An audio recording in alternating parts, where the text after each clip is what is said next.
Ayan, hello guys. Hello Asha. Hello Joyce. Hello Ivy. Hello Alwyn. So this recording is for your eyes only. Um, papasadahan natin ngayon yung PowerPoint presentation na ginawa ko para sa presentation natin this coming Wednesday about test construction, administration, and validation, the evaluation and establishment of psychometric properties ng ating psychological assessment tool. So before ako nag-prepare for this short recording ng ating presentation, nag-ano na ako, sumangguni na ako sa Wheel of Names para i-assign tayo. Actually kayo, kasi inassign ko na yung sarili ko para dun sa part na sa tingin ko medyo may hirapan tayong i-present. So, yun yung part na internal consistency at saka yung recommendation part. Which yung parts na yon nasa dulong-dulo. So, um, yung pagkakasunod-sunod natin in presentation is like this.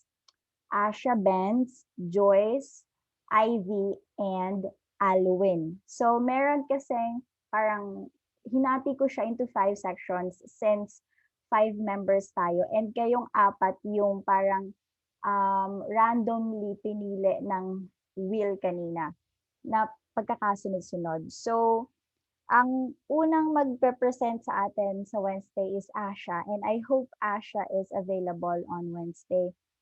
So, ang part lang naman niya is yung SWOT analysis summary, and I will mention here some of the things na mahalagang ma-mention niya para sa part na to. So, let's proceed. Presented by. So, I think isang slide lang yung naka-assign. I know, 2 slides pa lang naka-assign for the first part. The SWOT analysis summary. SWOT stands for strengths, weaknesses, opportunities, and threats. So, yon. Ni-recall lang natin.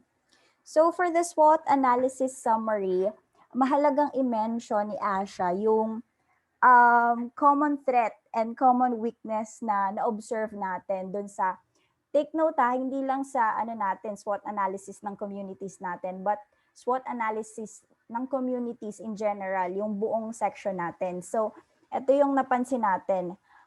Common threat, of course, we all know this, coronavirus, the pandemic. Excuse me, sorry for the burp. Busog lang.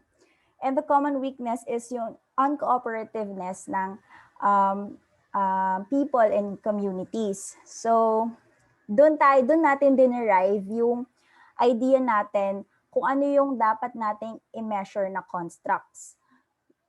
And for further details, you may refer dun sa sinend ko sa GC na parang written output natin para sa group quiz na to. Basahin mo lang yung summary doon, tapos and I forgot to mention, hindi lang tong dalawang to yung i-mention mo for the summary. Meron pang dalawa, which is the purpose of the assessment tool and the implication on the communities.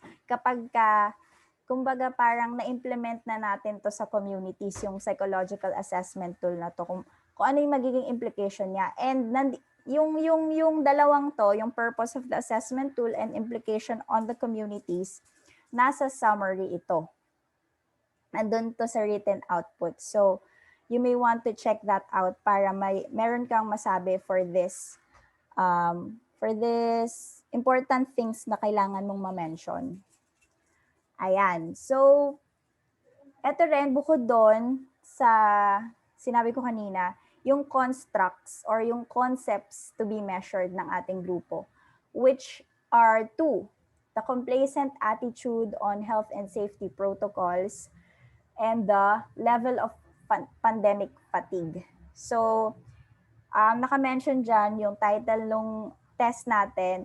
Our psychological assessment tool has two tests, the CAS-HASP and the PFAS. CAS-HASP stands for Complacent Attitude Scale on Health and Safety Protocols, and PFAS stands for Pandemic Fatigue Attitude Scale. So mahalaga na ma-mention mo dito yung yun nga, yung kanina, purpose. Siguro dito, ito yung naka-flash na slide habang sinasabi mo yung purpose ng assessment tool natin at saka yung implication ng tool natin if ever na mai implement siya in communities. So, kagaya ng sabi ko kanina, nasa ano yan, written output natin. So, basahin mo para magkaroon ka ng idea kung paano mo siya i-mention on the presentation. So for the next presenter, for Joyce, sa kanya yung definition of constructs tsaka yung mismong psychological assessment tool natin or yung sample ng ating tool. So at first, Joyce, kailangan mo ma-differentiate yung pinagkaiba ng conceptual definition at yung operational definition. So, nasa ano rin yan, written output. Sabi, yung nasa written output din yun, yung nakalagay dun sa gitna ng dalawa. So, you may want to read that too. And then, after mo siya ma-differentiate, ibigay mo na to kagad, yung conceptual definition ng ating constructs. So, ayan, babasahin mo lang yan. You will just read that.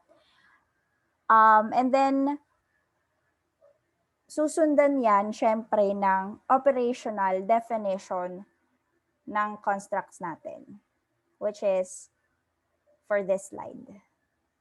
You may want to read that sa mismong presentation or gusto mo para mas maintindihan mo or mas maging komportable ka in explaining, you may put it into your own words. Like, you will read it, tapos ano yung understanding mo. And kasi for presentation, siguro good thing na i-note natin is naintindihan talaga natin yung sinasabi natin. So, wag natin basahin lang. Let's basahin natin before tayo mag-present, and then kung ano yung understanding natin, we may rehearse in our mind or verbally, kahit tayo lang, we may rehearse kung ano ba yung pagkakaintindi ko dun sa nabasa ko. And yun yung ibigay mo sa mismong presentation. So, advice yun for every one of you as we present on Wednesday. So, after ng operational definition,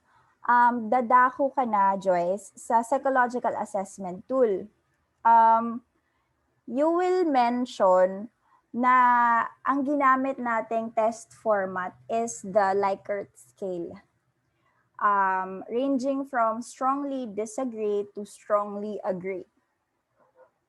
Sorry again for the another burp. So, ayun.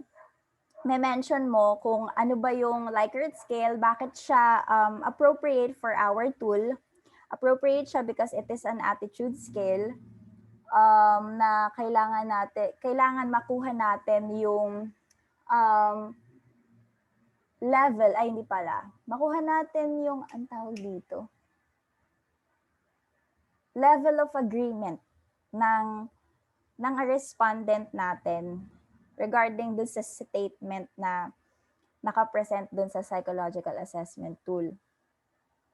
So, babanggitin mo ulit dito kung ano yung mga titles ng test natin, which is yung CAS, HASP, and yung PFAS. Tapos, you will mention yung rephrasing na ginawa natin. Like, kasi what we did dun sa first ever group quiz natin, yung constructing nga ng test, diba, nag-assign tayo ng three items per person para sa CAS, HASP. And then yung PFAS, verbatim natin kinuha or word for word natin kinuha from an article called Psychology Today, from an article of Psychology Today na tinatakal yung signs of pandemic fatigue. So mahalaga na ma-mention mo yon na yung items sa first test ay galing sa atin mismo na group members. We assigned 3 items for each. And then doon naman sa PFAS, we derive the items from an article discussing signs of the pandemic fatigue. So, mahalaga na ma-mention mo doon na, yung pinasa natin nung una, hindi naman natin siya dinisregard, pero nirephrase natin almost all the items. Kasi, ang reason niyan, para ma-anticipate natin yung lower error rates kapag i-evaluate natin yung psychometric properties. Kasi ang nangyari dun sa first draft ng psychological assessment tool, since magkakaiba yung gumawa ng items tapos hindi siya collaboratively nagawa, kumbaga wala siyang consistency. So mahirapan tayo talaga ma-prove yung internal consistency niya. So kaya mahalaga na may isa na nag-rephrase or ginawa niyang consistent yung items para sa isa't isa. So, or yun, para magkaroon ng correlation yung bawat item sa isa't isa. So, and lastly na i-mention mo, ginugel form natin yung process or procedure ng ating administration, which is after the rephrasing, one of our members, which is the IV, tinurn siya into Google form. Tapos afterwards, in-administer natin siya to 34 respondents. Sobra sa 30 respondents na kailangan natin. And dinistribute lang natin siya sa college students and bulso. So, yon. Make sure na ma-mention mo yon, Joyce. Okay? So, for the next presenter, which is Ivy, isa lang yung slide for her. Descriptive statistics. So, dito, para hindi ko napahabain, meron naman sa written output na parang short paragraph. And yun lang mismo yung i-discuss mo for this descriptive statistics. Kung ano yung description ng respondents natin. So, yun lang yun. And then, for alwyne, the next presenter, sa kanya mapupunta tong inferential statistics. 2 slides to. If I'm not mistaken, tama. 2 slides kasi sa akin na tong internal consistency.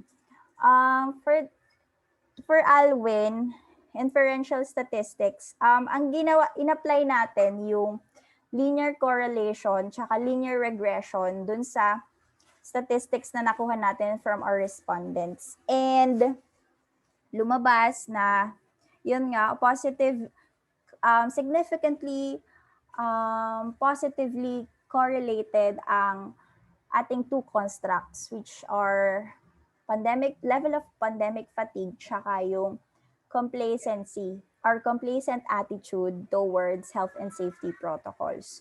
So, nandun din sa written output yung parang,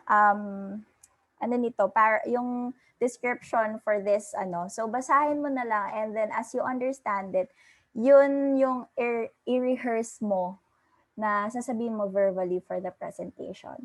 And for the linear regression, so, di ba, alam naman natin na ang pinagkaiba ng linear correlation and linear regression is yung correlation, sinasabi lang niya yung direction, tsaka yung, anong tawag dito? Nalimutan ko. Yung direction ng association or ng correlation, direction, tsaka, nalimutan ko iba, yung level. Basta yung direction, is it positive or negative? Tapos yung parang level yata, or if I'm not mistaken, yun yung kung 0.462 ba, kung mataas ba siya or medyo mababa, ganon. Kung kung significant ba siya or insignificant yung correlation. Pero in our data's case, significant siya. fortunately. So for this linear regression naman, so in comparison to linear correlation, yung linear regression, siya yung nagsasabi kung yung, wait, I forgot the term. Kung yung, wait, ipapause ko muna saglit for a moment. Wait a minute. How can I post record? Ayan, I'm back. So, yung kaninang term na hindi ko masabi, yun pala yung predictor variable tsaka yung outcome variable. Kasi 'di ba sa correlation, di natin tinatawag na independent and dependent variable kasi we don't assume a causal relationship. Sa correlation, we just assume correlation, yung association ng dalawang variables. So, ang tawag dun sa dalawang variables na pinag inaaral is yung predictor and outcome. So dito sa regression, malalaman natin kung pinipredict ba significantly ng predictor variable natin, which is the level of pandemic fatigue, yung outcome variable natin, which is the complacent attitude of the people towards health and safety protocols. So, nasa written output din yung mga kailangan mong i-mention. So, read lang and then understanding and then you present what you understand sa ating classmates on Wednesday. So for the internal consistency, both tests are acceptable according to Doc Ochoa, fortunately. And the last slides would be the recommendation section of our written output. So merong sorry. Merong 6 decision points. The decision point number 1, yun nga, proper attention to and careful planning on the I'm so sorry. On the score interpretation. Eto, hindi natin talaga napagtuunan ng pansin to. So, mahalaga na i-recommend natin siya for the future. Yung score interpretation, ito yung kapag pa yung score ng isang respondent, halimbawa sa ating, di ba, 1 to 5, 1 strongly disagree, then 5 strongly agree. Halimbawa ay ang highest score na makukuha dapat ng respondent is, halimbawa sa PFAS, since we have 10 items, 5 times 10, so 50 yung highest score. Paano kung 46 yung score ng respondent? Ano yung interpretation nun? Ano yung verbal interpretation nun? Wala tayong parang pinag-usapang ganun. So, that's one decision point. That's number 1 decision point. Kailangan nating i-mention. And decision point number 2, importance of preliminary administration. Dito papasok yung hindi na tayo nag-administer ng marami para i-rephrase yung items natin. Kumbaga, nag-volunteer na tayo or in-assume na natin na kailangan ng rephrasing ng items natin. Yung original, yung first draft natin, kailangan ng rephrasing para mabawasan yung error rates. So, yon yung tinatawag na preliminary administration, yun yung parang 3 administration na sa first administration, kailangan may i-rephrase ka, may baguhin ka kapag may mga nakita kang parang error. So tayo, shortcut na lang. Etong number 3 naman, test review by, ang tawag dito, SMEs, yung subject matter experts. Hindi tayo nag-consult sa mga experts na nagsasabing ganito dapat yung items for the pandemic fatigue. Ito dapat yung attitudes na nilagay nyo sa complacent attitude para, kumbaga, for more accuracy kasi, kaya lang hindi tayo nakapag-consult. Even ma'am, we did not consult. So, one good recommendation din yan. Decision point number 4 is yung implementation of the neglected methods for reliability and validity. So, Ang requirement lang natin kay ma'am is yung internal consistency. So, kaya nga may nagtatanong sa kanya kung kailangan pa bang i-apply yung test retest reliability, yung mga ganyan. Sa validity naman, kailangan pa ba yung iba yung, like predictive validity, basta yung ibang methods para, masabi natin na reliable and valid yung ating psychological assessment tool. So, kailangan ma-implement yun in the future if ever na may gustong magtuloy ng ano na 'to, ng psychological assessment tool na 'to. So, sa decision point number 5 is yung fine-tuning of the items. Mahalaga na ma-fine-tune yung items natin once na nakapag-consult na tayo sa subject matter experts. So, siyempre hindi magsi-stay sa gano'ng items lang yung ating tests. Kailangan as we consult other people, we humbly rephrase it also, or we humbly take their advice, take their suggestions and criticisms sa tool natin. And the last decision point, number 6, is yung robust sampling and variety of samples. So, di ba, diniscuss ni Ivy yung descriptive statistics ng respondents natin. And makikita naman natin, 34 lang sample size natin. So, kailangan natin yung robust sampling, which is, according nga kay ma'am, is yung maramihan talaga para ma-confirm talaga natin ma-validate talaga natin yung test. And yung variety of samples, since kinuha lang natin is college students ng bulso, hindi niya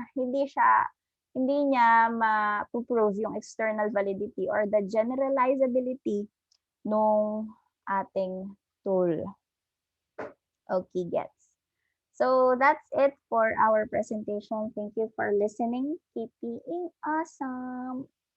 So yun lang po. Thank you. Sana po di po kayo na-bore. Bye!